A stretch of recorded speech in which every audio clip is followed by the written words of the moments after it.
ဦးဇင်းတို့ခြေလောကဘာနဲ့ဥမာတူလဲဆိုတော့လေဘူရာယုံဈေးရောင်းတဲ့ဈေးတယ်တွေနဲ့တူတယ်ဘူရာယုံမှာလေလံအောင်ထားတဲ့ဈေးဆိုင်ကတခြားခေါင်းရက်ပြတ်ထိုးဈေးတယ်လေးတွေကိုရောင်းခွင့်မပေးဘူးဗျာရောင်းရင်ဈေးကောက်ပေးရမယ်ပေါ့ဗျာအဲ့တော့ခေါင်းရက်ပြတ်ထိုးဈေးတယ်တွေကလည်းယထာဆိုင်မှာပေါ်လာဈေးကောက်မပေးနိုင်တော့ဘူရာယုံဈေးတယ်နဲ့ရှောင်ပြီးဈေးရောင်းလိုင်စင်ရဈေးတွေကလိုက်ဖမ်းတော့ထွက်ပြီးမိတဲ့အခါကျတော့ဒဏ်ရိုက်ဈေးကောက်တောင်းပေးနိုင်တဲ့သူတွေကျတော့ပေးပေါ့မပေးနိုင်တဲ့သူတွေကျတော့ဈေးပိုင်းပါဖမ်းထားပေါ့ပေးနိုင်တဲ့အချိန်မှလာရွေးပေါ့နော်ဒေါက်တာသဟိန်းတို့ဤကတဲ့အဖွဲ့ကလိုင်စင်ရဈေးတယ်လို့သဘောထားနေလားမသိဘူးနော်1388ခုနှစ်ရပြဆိုလာစား9ရက်ပါ2025ခုနှစ်ရဒီဇင်ဘာလ23ရက်ဖြစ်ပါတယ်ညာချမ်းအခါတမယာလေးပေါ့နော်ဦးဇင်းတို့ပြည်သူလူထုကြီးကျမကြီးနဲ့ပတ်သက်ပြီးတော့တနည်းအားဖြင့်ဦးဇင်းတို့ဝေဒနာရှင်လူထုကြီးအကာအကွယ်မဲ့နေတာတွေကိုပြောချင်တာကြပါရဲ့နော်ခုတော့ဖြစ်ရကလေးတွေပူနွေးနွေးလေးပေါ်လာလို့ပြောပြသွားတယ်ပါဗျာဒေါက်တာသဟိန်းတို့ဤကတင်အဖွဲ့က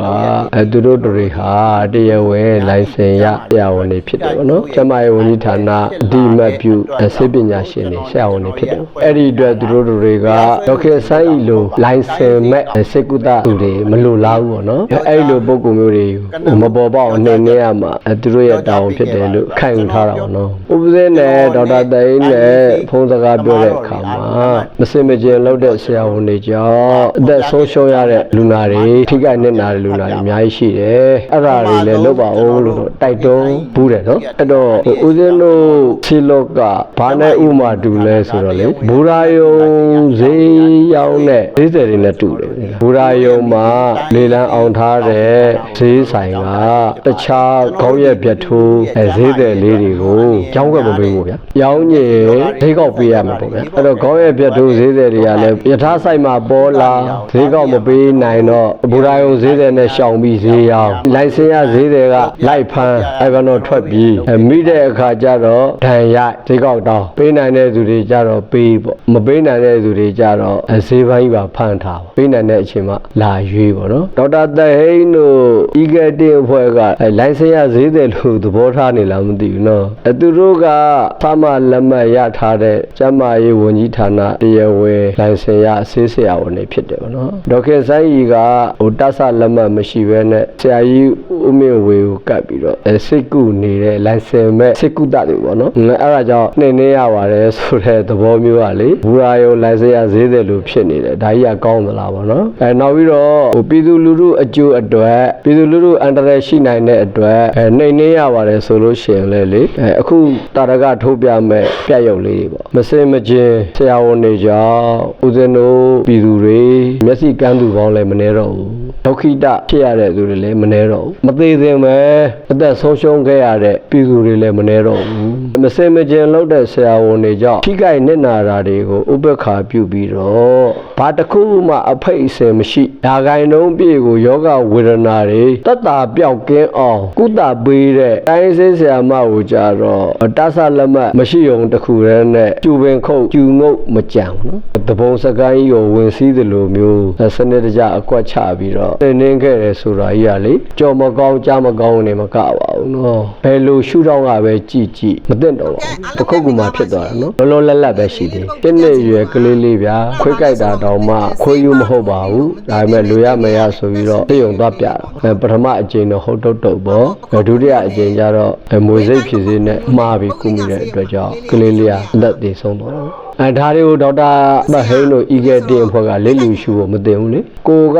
တာဝန်ရှိတယ်ဆိုပြီးတော့တာဝန်သိစိတ်ဓာတ်နဲ့တာဝန်ယူပြီးလုပ်နေတာပဲဒေါက်တာဆိုင်းကြီးကိုနှိမ့်နှင်းပြယုံနဲ့တော့မလုံလောက်ဘူးပေါ့နော်ဒီလိုဆရာဝန်တွေနောက်မပေါ်ပေါက်အောင်ဆရာဝန်တိုင်းဟာဒီလိုမစင်မကျင်လုံးမိတာမျိုးမဖြစ်ရလေအောင်ပြည်သူလူထုကို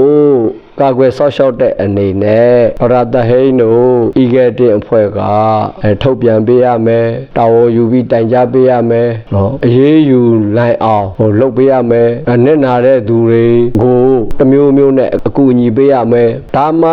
နောက်ဆရာဝန်တွေကတတိကြီးထားပြီးလူနာတွေကိုကင်တွယ်မှာပေါ့အခုတော့ဆရာဝန်တွေကအသက်ကိုတန်ဖိုးထားရကောင်းမှမသိပဲနဲ့မစင်မကျင်လုံးမိတာတွေဒုနဲ့ဒီဖြစ်နေပါနော်ဆေးရုံတိုင်းလက်ညှိုးထိုးမ လွယ်ဘူးပေါ့ဗျာမြို့တိုင်းရွာတိုင်းလက်ညှိုးထိုးမလွယ်ဘူးဗျာဒီလိုအသက်ဆုံးရှုံးနေရတယ်တွေ့ရတယ်ဦးစင်းအတိုင်းဝိုင်းမှာတွေ့ရတယ်အများကြီးပဲပေါ့နော်ကျုပ်ရဲ့နော်ကြီးတစ်ပါးပေါ့မြင်းညံပါပဲနော်စီးကျိုလေးဖြစ်ခါသားပါဗျာ140ကျော်လေးပဲရှိတာပါအဲ့ဒါကိုအင်ဆူလင်ထိုးပေးလိုက်တာပေါ့နော်ပြောလို့ဆိုရင်တော့လက်နဲ့ကြီးနဲ့ထုလိုက်တာပေါ့အဲ့ဒါမျက်လုံးတစ်ဖက်လေးတွေ့ကြောပေါက်ပြီးတော့မျက်စိကွယ်သွားတယ်ဗျာဒီလိုမစင်မကျင်လုပ်တဲ့ဆရာဝန်တွေလေအများကြီးရှိတယ်အဲ့တော့ဦးစင်းစဉ်းစားမိတာပေါ့နော်ဦးစင်းတို့မြန်မာပြည်ရဲ့ကျန်းမာရေးဆေးလောကဆရာဝန်တွေမှာအကာအကွယ်အပြည့်အဝရထားပြီးတော့လူနာတွေတနည်းအားဖြင့်ပြည်သူတွေမှာအကာအကွယ်လုံးဝမရှိဘူးဖြစ်နေပါတော့အဲ့တော့ဆရာဝန်တွေလက်ဝက်ကွက်အပ်ထားတယ်လို့ဖြစ်နေတခြားနိုင်ငံမှာဘယ်လိုကျင့်သုံးတယ်လဲဆိုတာကိုဒီမိုကရေစီလိုလားတဲ့နိုင်ငံတော်တွေအကုန်သိပါတယ်နော်ပြီးတော့နိုင်ငံရေးစိတ်ဝင်စားတဲ့ပြည်သူလူထုလည်းအတော်များသိကြပါတယ်ဦးဇင်းတို့နိုင်ငံမှာပြည်သူလူထုကအတော်ကြီးကိုအကာအကွယ်မဲ့နေတယ်အဲ့ဒီအတွက်ဦးဇင်းစိတ်မချမ်းသာဘူးနော်နောက်တစ်ချိန်ဆိုလို့ရှိရင်တော့ပြည်သူလူထုအကာအကွယ်ရအောင်တော့ဦးဇင်းစူးစမ်းမယ်လို့တော့အတင်းထားတယ်ပါနော်ဘာကြောင့်လဲဆိုလို့ရှိရင်ဆရာဝန်ဘက်ကအကာအကွယ်အပြည့်အဝရထားတဲ့အတွက်ကြောင့်ဆရာဝန်တွေကတောင်းမစင်ကျင်ကြတော့ဘူးပေါ့နော်အဲ့ဒီအတွက်အသက်တစ်ချောင်းကိုလည်းသူတို့တန်ဖိုးထားကောင်းမလဲမသိတော့ဘူးပေါ့နော်ပြီးတော့လူနာတယောက်တည်သွားရင်လည်းသူတို့ကဘလို့မှမခံစားရတော့ဘူးပေါ့နော်ပြီးသွားရင်လည်းခွေးလေးကြောင်လေးလမ်းဘေးသေးနေတာကိုတွေ့တဲ့ပုံစံမျိုးကြီးကိုဖြစ်သွားတာပေါ့နော်အဲ့ဒီလိုပြည်သူလူထုရဲ့အသက်ကိုခွေးသေးကောင်ပုတ်ဝတ်သေးကောင်ဘုတ်တွေရဲ့အသက်လူကြီးသဘောထားတဲ့ဆရာဝန်တွေကြတော့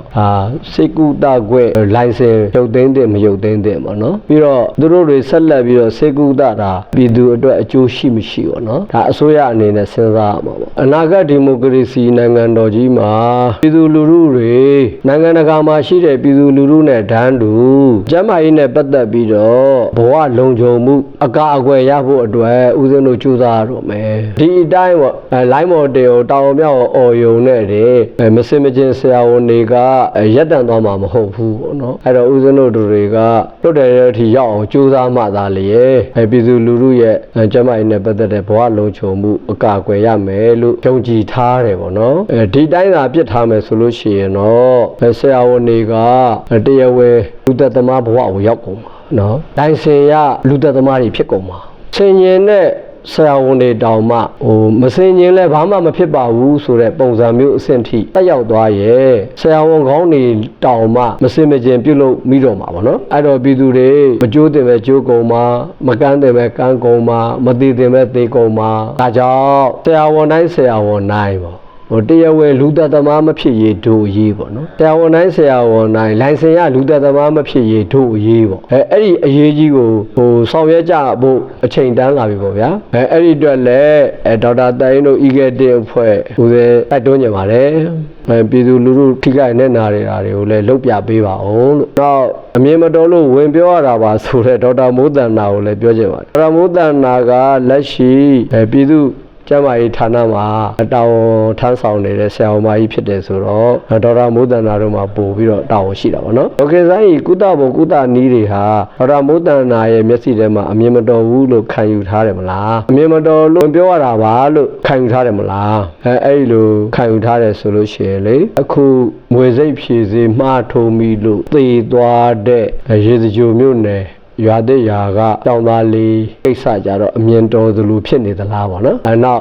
်တခြားကိစ္စတွေလည်းအများကြီးပါပဲအဲ့ဒါကြီးအမြင်တော်သလိုဒါတွေကိုတော့မလုပ်ဘူးဆိုလို့ရှိရင်တော့ဒါတွေကြတော့အမြင်တော်တယ်ပေါ့နော်ဒေါက်တာဆိုင်အဖိတ်စင်မရှိဘဲနဲ့စိတ်ကုသတာကြတော့ကုသဘကုသနေရအမြင်မတော်ဘူးလို့ပြောတာကြတော့လေပြောမယ်ဆိုရင်တော့အဖြေမှန်မဟုတ်တယ်လို့ကြီးအောင်းမေးရတာဗောနော်ပြည်သူတွေကိုလည်းမှားကျင်တယ်ဗျာခင်ဗျားတို့ကိုကတော့ယောဂပျောက်ချင်တာပဲခံစားရတဲ့ဝေဒနာတွေပျောက်ကင်းသွားချင်တာပဲအဲ့တော့ဆရာဝန်တွေ work up လိုက်တာဗောနော်စင်ញင်တုံတရားရှိတဲ့ဆရာဝန်တွေကိုအပ်တာကောင်းတာဗောနော်ဒါပေမဲ့အခုလိုအစင်ញင်မဲ့လုတ်ပလိုက်ပဲဆိုလို့ရှိရင်တော့ကိုယ့်အသက်ကတည်သွားမှာပေါ့နော်အဲ့တော့တခုမှကျင်တာကဆရာဝန်တွေရဲ့လက်ဆက်စကားလေးရှိတယ်ပေါ့နော်50ပေါ့50ရာခိုင်နှုန်းကကောင်းနိုင်တယ်50ရာခိုင်နှုန်းကမကောင်းနိုင်ဘူး50ရာခိုင်နှုန်းကရှင်းနိုင်တယ်50ရာခိုင်နှုန်းကသိနိုင်တယ်50ရာခိုင်နှုန်းကမြင်နိုင်တယ်50ရာခိုင်နှုန်းကကွယ်နိုင်တယ်အဲ့လိုပုံစံမျိုးသူက50လို့ပြောတာဗျဥသိအတွေ့အကြုံရအဲ့50ဆိုရင်သိတာပဲအဲ့တော့ဆရာဝန်တွေက50လို့ပြောလို့ရှိရင်တော့အိမ်မှာပဲသိကြပါဗျာစေကမ်းမှာတော့မသိကြပါနဲ့နော်အိမ်မှာဆိုလို့ရှိရင်တော့အသက်ကလေးကနည်းနည်း ကြာရှည်ခံအောင်မှာပေါ့နော်စေကမ်းမှာဆိုလို့ရှိရင်တော့တောက်အောင်ပဲပေါ့ပြီးတော့အိမ်မှာဆိုလို့ရှိရင်ယောဂပျောက်နိုင်တဲ့အခွင့်အလမ်းတွေကအများကြီးရှိအောင်မှာပေါ့နော်စေကမ်းမှာဆိုလို့ရှိရင်တော့အဲ့ဒီအခွင့်အလမ်းကမရနိုင်ဘူးလေဒါကြောင့်ဆရာဝန်တွေက50လို့ပြောရဲအိမ်ပြန်လာခဲ့ကြပါလို့ဦးစင်မှားကြပါတယ်အဲ့ပါပဲနော်